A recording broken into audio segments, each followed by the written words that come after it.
de ces trois favoris.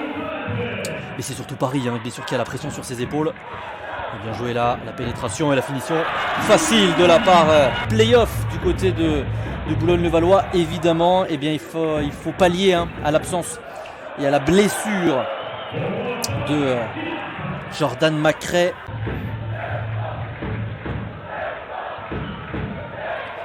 Bien joué encore une fois, c'est la vitesse des hommes de Vincent Collet qui pour l'instant MVP de la saison régulière, Will Cummings qui vient finir facilement lay-up. Et derrière, très compliqué. Mais la belle finition ensuite dans la peinture pour Ismaël Kamagaté. Encore une fois, on tente la pénétration, mais cette fois-ci Ismaël Kamagaté qui a montré pourquoi il est nommé dans la catégorie du meilleur défenseur de l'année. Derrière la finition de Ryan Botwright. Vos hashtags que vous connaissez par cœur.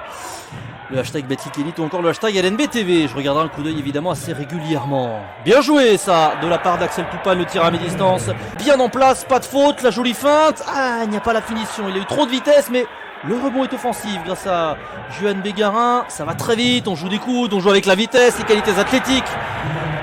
Ce serait un bon résultat, une bonne performance pour les hommes de Vincent Collet. Mais c'est vrai que l'avantage face à Monaco, face à l'Asvel, dans une potentielle finale NBA, j'allais dire NBA, mais non, qui est bien resserré, qui embête clairement bien, les phases offensives des Mets 92. Donc c'est vraiment très intéressant. Et là, regardez, magnifique, l'épaule qui a été passée très rapidement et la finition main gauche.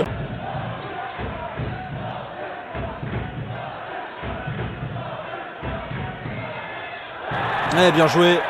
Bien joué, en difficulté par rapport à l'enjeu, il pourrait être très stressé par l'enjeu justement de cette partie. Loin de là, ils sont surmotivés, ils donnent tout. La place de leader, place de numéro 1 dans cette fin de saison régulière. Vanderberg, bien joué, le spin move et le N1.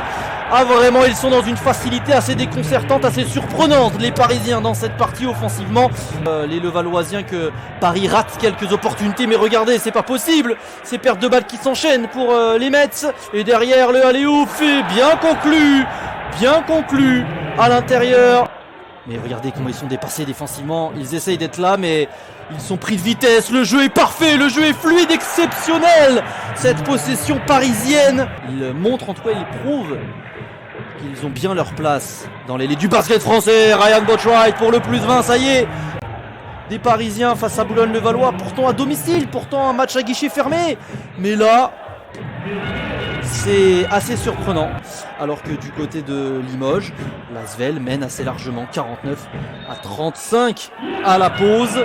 Donc pour le moment, Boulogne-le-Valois reste 3ème en 4 victoires. Le Valois, les Mets qui montraient un nouveau visage. Bien joué, voilà de l'activité défensive qu'on n'avait pas du tout vue lors des 2 premiers quarts-temps. Il faut finir les conclusions. Voilà, la conclusion elle est là. Il fallait finir les contre-attaques techniques qui m'ont empêché de suivre un tout petit peu là, ce qui s'est passé dans les dernières possessions. Et là on suit bien Ismaël Kamagaté, la finition.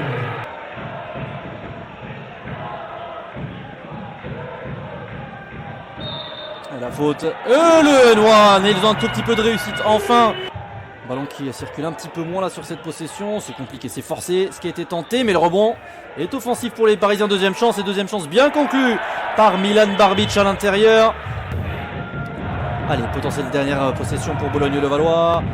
La pénétration compliquée, très compliquée, surtout la très belle défense d'Ismaël Kamagaté. Que 5 points d'écart, 58-53 à la fin du 3e quart-temps. Donc tout est possible, mais en cas de victoire de Cholet serait maintenu.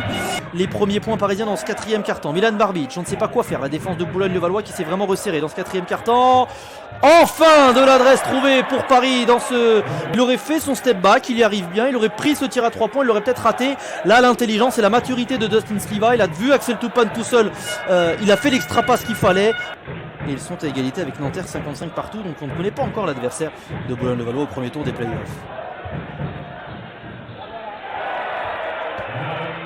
Le beau trophée du futur